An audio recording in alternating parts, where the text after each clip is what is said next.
Welcome to Conversation with Snack Talk. I'm your host today. Jadi kali ini kita akan kedatangan tamu. Pasti kalian udah tahu tamunya siapa karena dari thumbnail udah kelihatan. Tanpa berlama-lama lagi, mari kita sambut. Ini dia Lidah Kucing. Halo Lidah Kucing, apa kabar? Hai, thank you for having me today. Terima kasih loh gue sudah diundang ya ke Convo with Snack Talk. Halo semuanya, kenalin gue Lidah Kucing. Happy to see you. Gimana kabarnya hari ini? Kabarnya sekarang alhamdulillah baik. Agak masuk angin dikit sih sebenarnya, tapi gak apa-apa, aman banget. Oke, anyway, menuju hari raya lebaran nih kayaknya sibuk dan padat sekali ya jadwalnya. Cukup sibuk sih ya, cuman gak apa-apa karena jujur gue masih terima tawaran untuk bukber dan sahur on the road ya teman-teman. Teman-teman kalau misalnya mau sahur on the road ataupun mau bukber bareng gue, bisa banget kontak di bawah ini ya teman-teman ya. Oke. Take notes for sahur on the road ya, karena kita dapat kabar nih ya teman-teman ya, bahwa hubungan pertemanan geng kue lebaran yang diterpa angin sepoi-sepoi. I thought we was talking about this like a few minutes ago. Hey, come on, take it easy. Emang sebenarnya bagaimana sih hubungan kamu dengan ketiga teman kamu, kue nastar, kue kastengel, dan kue putri salju itu? Kata siapa? Kita tetap temenan baik-baik kok. Gue, kastengel, nastar, putri salju, kita masih temenan. Maka kemarin aja kita masih buka bersama kok. Mungkin karena jadwal kita agak bentrok ya, Wak. Jadi kita jarang ketemu kayak gitu. Tapi tenang aja kok, walaupun kita kayak jarang ketemu untuk saat-saat ini karena mungkin nastar, kastengel, dan lain-lainnya tuh memang lebih sibuk ketika di akhir bulan puasa ya. Tapi nggak apa-apa, kita tetap temenan kok. Apakah ada bumbu-bumbu drama yang bisa di-sharing ke sini? We already growing. Kita nih udah tua, kita nih udah dewasa gitu kan. Udah nggak ada masanya lagi tuh memperebutkan berantem soal hal kecil kayak gitu. Di usia segini tuh udah nggak penting banget nggak sih? Mikirin kayak siapa yang paling terbaik di antara siapa. Buang-buang waktu banget, buang-buang energi juga.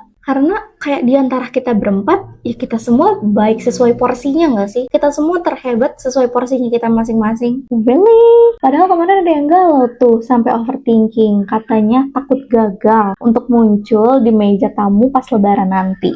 Okay, but I'm not gonna lie. Ya, memang gue sempet galau. Itu kayak udah kodratnya kue lebaran aja nggak sih? Yang pengen dirinya tuh hadir di meja tamu saat hari raya kayak gitu. Iya nggak sih? Iya nggak? Pasti kalian juga berpikir hal yang sama kan? Karena siapa yang nggak mau jadi sorotan gitu kan? Siapa yang nggak mau jadi main karakter saat hari raya? Everybody wants to be main karakter di hari raya sih kalau kata gue. Apalagi ketika kondisinya tuh kayak ada tetangga datang, terus tetangga tuh langsung ngeliat ke arah kita gitu dan diomongin in the good way ya, diomongin baik-baik sama tetangga. Itu kan rasanya tuh kayak gue diomongin sama tetangga, oh my god, gue diomongin sama tetangga dalam hal yang baik. Karena jujur selama ini jarang banget gue dapet omongan tentang lidah kucing. Oke, let's break it out. Orang-orang tuh kalau lagi di hari raya tuh kan sering ngomonginnya kan nastar, kastengel, rendang gitu kan. Tapi kayak mereka nggak pernah ngomongin gue. Kayak gimana ya rasanya diomongin in a good way sama tetangga tuh.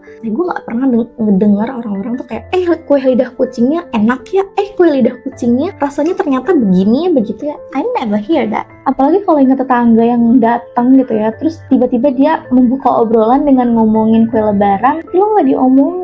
For real, kayak gue tahu banget kalau nastar itu punya banyak hal yang bisa dikulik ya, mulai dari isis lainnya gitu kan, cookiesnya gitu, terus kastengel juga lu harus punya berbagai macam jenis keju untuk bikin kastengel yang enak gitu loh. Dan putri salju yang menurut gue tuh kayak sebenarnya dia bikinnya lumayan gampang-gampang susah karena harus dipanggang dulu, dipakein gula halus dulu gitu kan. Jadi orang-orang pasti banyak ngomongin mereka gitu. Tapi giliran gue tuh I think gak banyak yang ngomongin tentang gue. Mungkin gue nggak tahu sih gue harus senang atau enggak karena orang-orang nggak ngomongin gue. Cuman satu sisi gue sedih aja karena kok orang-orang nggak excited ya kalau ketemu gue. Bayangin di meja ada lidah kucing gitu kan, orang-orang cuman kayak oh ada lidah kucing, oke gitu. Diri gue tuh kayak girl, I was sitting on that table like an hour, lo nggak nyobain gue, lo cuman ngelirik and that's it. Kayak maksud gue tuh kayak minimal ya ada kayak basa-basi, jangan dilirik aja. Lidah kucing mau ya coba satu gitu loh. Jangan cuman oh lidah kucing, ini cuman kayak gitu aja. Sedih gak sih gue? Sedih dong, sedih banget. Agak kesel, agak emosi gitu ya. Trigger back burner kah? Duh iya lagi, gue bisa bilang kalau gue back burner. I'm a back burner. Ya bahasa sedih bangetnya mungkin cadangan kali ya. Ya itu namanya cadangan. Did it hurt? Agak sakit ya kalau dipikir-pikir. Kayak semua hal yang lo lakuin itu tuh kayak kesannya tuh selalu kurang gitu. Apalagi kalau misalnya lo ngelakuin sesuatu ke orang dimana orang itu tuh gak pernah ngeliat lo, orang itu tuh tujuannya tuh bukan lo gitu. Tapi yang bisa lo lakuin tuh cuman berusaha introspeksi, gue salah di mana, padahal salahnya itu adalah lo tetap mencoba. Kalau lo udah tahu lo jadi back burner, harusnya lo nggak harus berusaha lebih lanjut lagi. Apakah lo tetap melakukan hal-hal tersebut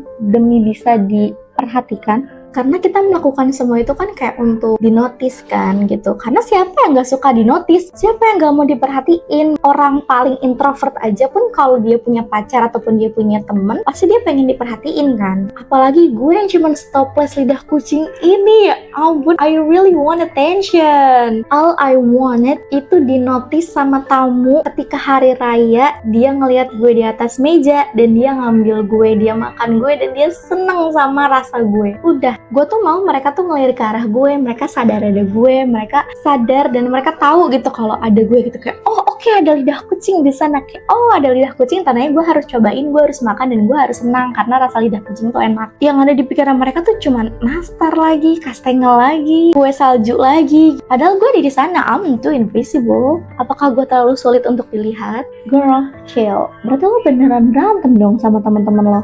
Gue sadar banget, gak semua orang itu bisa suka sama gue. Mungkin ada banyak orang yang gak suka sama gue, cuman tapi seenggaknya dengan mereka notice gue tuh gue merasa gue dihargain gitu. Dan gue tuh merasa kayak, oh gue ada ya, ternyata gue dianggap. And so, cara lo untuk menenangkan diri lo dari hal tersebut tuh gimana? Stop berakting layaknya gue itu kuat padahal gue gak kuat. Lo udah berjuang banget sih menurut gue. Karena kan awalnya kan lo dari Perancis kan. Jadi guys yang belum tahu, lidah kucingnya tuh asalnya dari Perancis guys. Terus lo pergi ke Belanda untuk studi board dan lo akhirnya ke Indonesia. But anyway, kalau sekarang gimana nih keadaan lo? Yang sebenarnya tentang perasaan lo nih, keadaan lo dan perasaan lo sebenarnya sekarang gimana? Kalau sekarang kayak gue udah capek deh kayak gitu. Gue udah lelah banget untuk kayak terus-terusan waving kayak hai gue di sini, tolong notice gue. Karena lo nggak bakalan sadar kalau lo belum capek sendiri dengan being big burner. Karena menurut gue big burner itu circle of evil gak sih? Gue udah berusaha sebisa gue, dan kalau emang sekiranya gue gak dapet feedback baiknya, ya mungkin feedback baiknya gak sekarang, tapi nanti. I just seeking for attention for a long time. Gue udah minta atensi sebanyak itu tapi gak dapet. Jadi ya udah, mungkin sekarang belum saatnya. Dan gue juga, dan saat ini gue selalu bilang sama diri gue sendiri untuk cukup terlihat sempurna di mata orang lain, untuk cukup berjuang sekeras itu tanpa diapresiasi, tanpa dilirik. Gue berusaha banget untuk berdamai sama diri gue sendiri, dan gue berusaha banget untuk sadar posisi kayak kalau sekuat apapun lo berusaha, kalau memang lo gak dianggap atau memang orang itu bukan buat lo, ya menurut gue stop di situ aja. Peduli sama diri sendiri, karena gue udah capek banget berubah biar bisa diterima, tapi ternyata gue udah berubah pun gue tetap gak diterima. They never see you as who you are. Mulai sekarang gue mau gue diterima dengan apa adanya gue. Gue udah berusaha, gue udah memaksimalkan semuanya, tapi kalau ternyata memang ujungnya gue gak diterima, ya udah, gue gak bisa apa-apa. If people see I'm not that enough, tapi menurut gue udah cukup, itu artinya gue cukup sih.